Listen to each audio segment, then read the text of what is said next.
بسم اللہ الرحمن الرحیم۔ دین و اسلام چینل کے ناظرین، السلام علیکم ورحمۃ اللہ وبرکاتہ۔ صحیح بخاری کی حدیث نمبر 31 ہے، میں ابو ذر سے ربضہ میں ملا، وہ ایک جوڑا پہنے ہوئے تھے اور ان کا غلام بھی جوڑا پہنے ہوئے تھا۔ میں نے اس کا سبب دریافت کیا تو کہنے لگے کہ میں نے ایک شخص یعنی غلام کو برا بلا کہا تھا،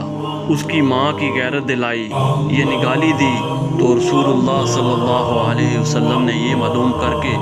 مجھ سے فرمایا، اے ابو ذر، تو نے اسے ماں کے نام سے غیرت دلائی؟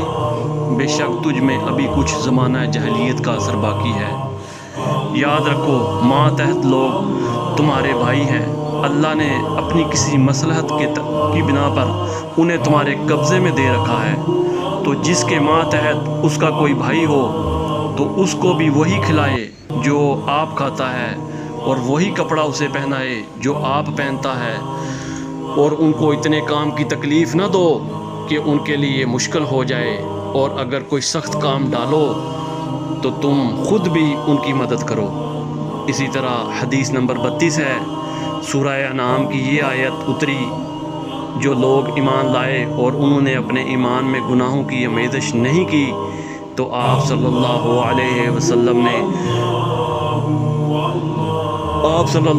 وسلم کے اصحاب نے کہا، یا رسول اللہ صلی اللہ علیہ وسلم، یہ تو بہت ہی مشکل ہے، ہم میں کون ایسا ہے جس نے گناہ نہیں کیا؟